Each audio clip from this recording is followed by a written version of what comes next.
चुनाव आयोग ने इलेक्टोरल बॉन्ड मामले में स्टेट बैंक ऑफ इंडिया यानी एसबीआई से मिला डेटा गुरुवार को अपनी वेबसाइट पर अपलोड कर दिया। चुनाव आयोग की वेबसाइट में 763 पन्नों की 2 लिस्ट डाली गई है। एक लिस्ट में इलेक्टोरल बॉन्ड खरीदने वालों की डिटेल है, जबकि दूसरी लिस्ट में राजनीतिक पार्टियों को मिले बॉन्ड का ब्यौरा है।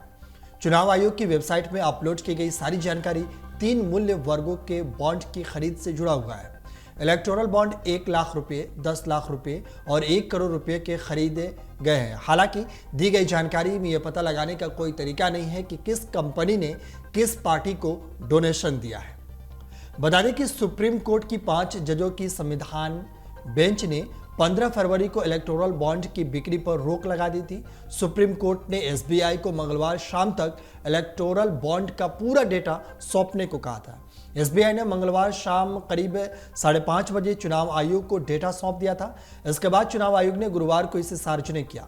11 मार्च को सुप्रीम कोर्ट ने बैंक को फटकार लगाई थी और 12 मार्च शाम तक डिटेल देने का निर्देश दिया था।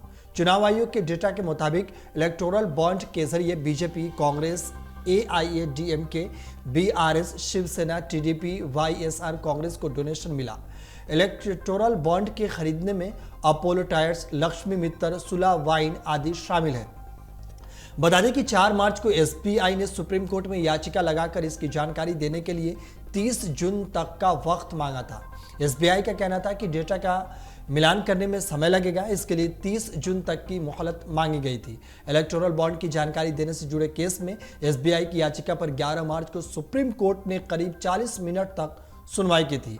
एसबीआई ने कोर्ट से कहा था कि बॉन्ड से जुड़ी जानकारी देने में हमें कोई दिक्कत नहीं है, लेकिन इसके लिए कुछ समय चाहिए। इस पर सीजेआई डीवाई चंद्रचूड़ ने पूछा, पिछली सुनवाई यानी 15 फरवरी से अब तक 26 दिनों में आपने क्या किया? सुप्रीम कोर्ट की 5 जजों की संविधान पीठ ने फैसला सुनाते हुए कहा कि एसबीआई 12 मार्च तक सारी जानकारी का खुलासा करे। बता दें कि इलेक्टोरल बॉन्ड स्कीम 2017 के बजट में तत्कालीन वित्त मंत्री अरुण जेटली ने पेश किया था। 2 जनवरी 2018 को केंद्र सरकार ने इसे नोटिफाई किया। यह एक तरह का प्रेसरी नोट होता है, जिसे बैंक नोट भी कहते हैं। एसबीआई ने इसे कोई भी भारतीय नागरिक या कंपनी खरीद सकती है। सरकार का दावा था कि इलेक्टोरल बॉन्ड से राजनीतिक पार्टियों को मिलने वाली फंडिंग और चुनाव व्यवस्था में पारदर्शिता आएगी, साथ ही ब्लैक मनी पर अंकुश लगेगा।